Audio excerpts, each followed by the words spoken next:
8:45 and welcome back. We have stress in our lives and we all want to find ways to get rid of it. And one good place to start is actually with what we eat. Some foods add to our stress and some foods can actually take our stress away. True. Joining us now is an expert on that, Dr. Ben Beckler. And we're going to start with the bad stuff first. We'll get that out of the way. Absolutely. Well, we know that stress in our bodies has a multitude of impacts, short-term, long-term. Short-term, we think about our ability to concentrate. We think about sleep, impacts our relationships, and overall fatigue in our bodies and our lives.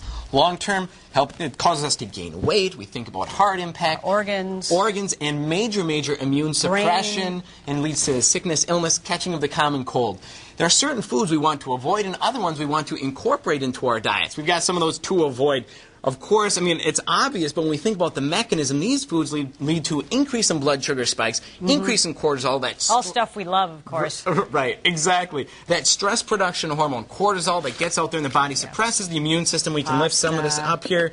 You know, a recent study went and looked at different diets. We find higher protein, lower carbs, most beneficial when we think about weight, lipids, cholesterol. We think about blood pressure. Here, we really refer to these as glue foods in our clinic. And you think about the idea and the concept that specifically these cause the blood sugar to go up, spike, get that crash and burn type of attitude, and really relates to the concept and idea of our body really getting out of balance. So that moves us really saying, well, what should we eat, or what are the things we want to increase in the diet? The healthy stuff. Okay. The healthy stuff, and this is stuff we've talked about year after year on this show, and most people know that a lot of fruits and vegetables. Colorful food, that's a key if you need to have some kind of a guideline.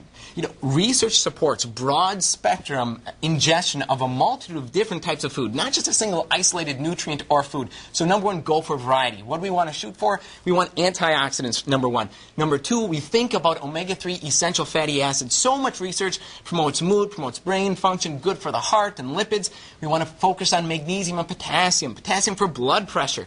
Where can we find it? Well, potassium in bananas. Also celery sticks. Celery sticks. Celery sticks, believe it or not. When we think about our omegas, we think about nuts, we think about salmon. Magnesium in integrative circles, really known as the calming mineral. And red meat in moderation. Red meat in moderation. We always want to go with the low fat. Moderate portion size. This definitely generous size here. One serving, we think about 4 ounces. Now, one thing you may not know, the government recently increased the number of fruits and vegetables. We always hear about the 5 a day. It's now gone to 10. U.S. Health and Human Services, Healthy People 2010. That's hard to do. 10 servings. I eat a lot of fruits and vegetables, and it is hard to do 10, but that's good. That's a good guideline. Well, and because of the guidelines and the idea that most of us, I know myself, even as much as I try, I don't eat perfectly, and I know the folks that I know certainly don't. And so that's why we start looking to fill in those nutritional gaps with supplements. That's what we're going over here. They're not a replacement for eating a healthy diet or exercising or quitting smoking or getting regular health checkups, but they can be part of a healthy lifestyle. Absolutely. And a lot of these are in liquid form and not in pill form. Absolutely. We think about enhanced absorption in liquid form. We also think about the pharmacokinetics of certain, for example, soft gels. So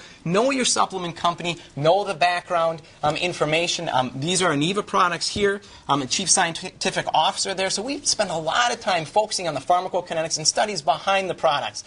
Think about what you're cooking with. Because we don't want to, I mean, we've heard this before, that you take vitamin supplements and that you pee them out. And nobody wants to spend money on vitamins that you pee out. Absolutely. And that has to do with the design and the pharmacokinetics, really the research and development behind the products. In fact, funny you say that. A study came out showing that 68% of the tablets and pills, multi-nutrient standard supplements on the market don't meet the dissolution standard. They don't go to work in the body. Does that mean they're staying in our stomach? Well, they either pass them out the back door or they go out the front door. Enough said, right? Enough said.